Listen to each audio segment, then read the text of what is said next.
හරි ඊළඟට මේ sin අනුපාතයක් ඇතුලේ කෝණයට 3 ගුණය ඉන්නවා 3යි මේවා මේවා. එතකොට කොහොමද පාවිච්චි කරන්නේ සූත්‍ර කියලා බලමු. මොකද අපිට එතනින්ම තව සම්බන්ධයක් ගන්න පුළුවන් මේ තුන්වෙනි බලය හිටියොත්. අපි දැන් ඉරට්ටේ බලයක් නම් දෙවෙනි බලයක් වගේ එකක් අයින් කරගන්න දන්නවා sin ගේ.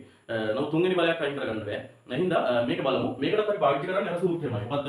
sin අපි a දන්න b ගේ සූත්‍රය. ඒක ලියන්නේ ආයෙ මතක් කරගමු. sin a ඊට පස්සේ cos b දන්න නම් දන්න cos a sin b කොහොමද එන්නේ? දැන් මම b වෙනකොට දානවා 2a. ආන් එතකොට බලන්න මෙතන 2a වුණාම 2a a 3a. හරි? මෙතන මම දානවා sin a ධන 2a. මෙතන එනකොට මෙතන sin a මයි. අන්න b වෙනකොට මට දාන්න පුළුවන් cos 2a ධන. හරි?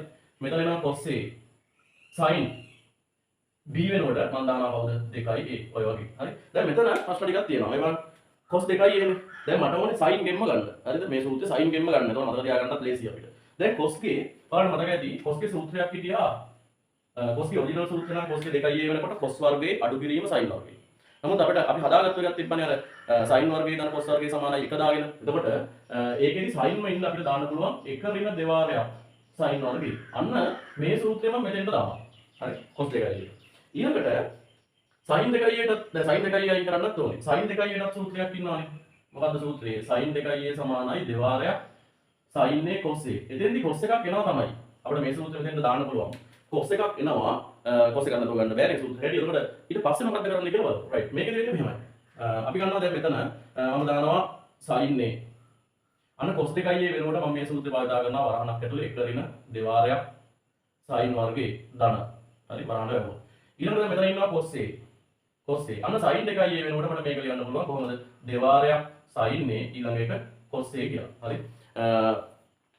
මේ විදිහට cos a ඉන්නවා sin 2a ඉන්නවා දෙවාරයක් sin a cos a. දැන් අපි මෙයාව වරහන් අයින් කරලා ගන්නවා. එතන ඉන්නවා sin a වැඩි වුණාම එකත් එක්ක sin a. මේක මෙයාත් එක්ක වැඩි වුණාම ඍණ දෙවාරයක් දෙවෙනි බලය මෙයාත් එක්ක වැඩි වුණාම 3a. මෙතන බලමු දාන්න. sin a වම මුලින් ගන්නවා දෙවාරයක් sin a. අන්න cos a වැඩි වුණාම මෙතන ඉන්නේ cos වර්ගය හරි. cos වර්ගය කියලා ඉන්නවා. දැන් අපිට තව සූත්‍රයක් ඉන්නවානේ මේ cos වර්ගය දැන් sin කරගන්නවා යන්නේ. හරි.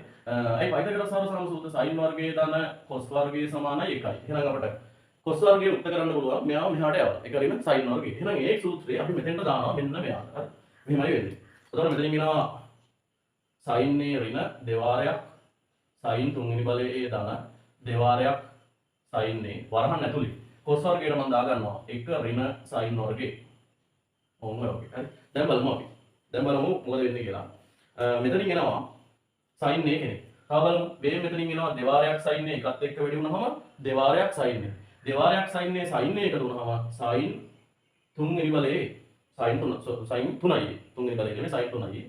මෙතනින් ඉන්නවා මෙතන ඍණ දෙවාරයක් sin ගේ තුන්වෙනි බලයේනේ. මෙතන ඉන්නවා දෙවාරයක් sin a. එයා මෙයාත් එක්ක වැඩි වුණාම ධනයි ඍණයි ඍණ. දෙවාරයක් sin මෙයාත් එක්ක වැඩි වුණාම sin තුන්වෙනි බලයේ අන්න මෙතන ඍණ 2යි මෙතනින් එන්නේ ඍණ 2ක්. එතකොට ඍණ 2යි ඍණ 2යි සුළු වුණාම ඍණ 4යි. එතකොට එන්නේ ඍණ 4යි sin තුන්වෙනි බලයේ. මේ පැත්තේ 2යි a කියන්නේ sin 3යි a. ඔන්න සූත්‍රය. හරි. මෙන්න සූත්‍රය. ඔන්න දැන් sin ගේ කෝණයක් 3යි a කියලා හිතහම අපිට දාන්න පුළුවන් sin 3යි a අඩු කිරීම 4 වතාවක් sin ගේ තුන්වෙනි බලයේ. දැන් මෙතනින් තවත් වැදගත් එකක් අපිට හදා ගන්න පුළුවන්. මම මේ නිපාඩේ ලියන්නේ ඒක. අපිට පුළුවන් තුන්වෙනි බලයේ මේ තුන්වෙනි බලයේ ඉන්නකොට sin ගේ අනුපාතයක් ඇතුලේ තුන්වෙනි බලයේ ඉන්නකොට ඒක අයින් කරන්න. හරිද? අපි ඉරට්ටේ නම් අයින් කරන්න දන්නවා. ඉතින් මොකද ඒක තුන්වෙනි බලයක් පිටිහම අයින් කරන්න පුළුවන්. මේ සූත්‍රෙම මම හදලා ගන්නවා. හරි?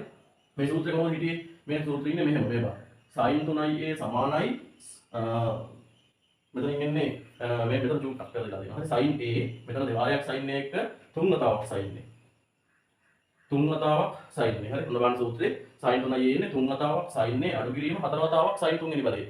මේකේ වැදගත් කතාව තමයි මෙතන 3a ඉන්නකොට කෝණේ 3ක් වෙනකොට මෙතෙන්ට වෙනකොට මේ හැම තැනකම ඉන්නේ කෝණේ 3 ගුණයකින් අඩු වෙලා.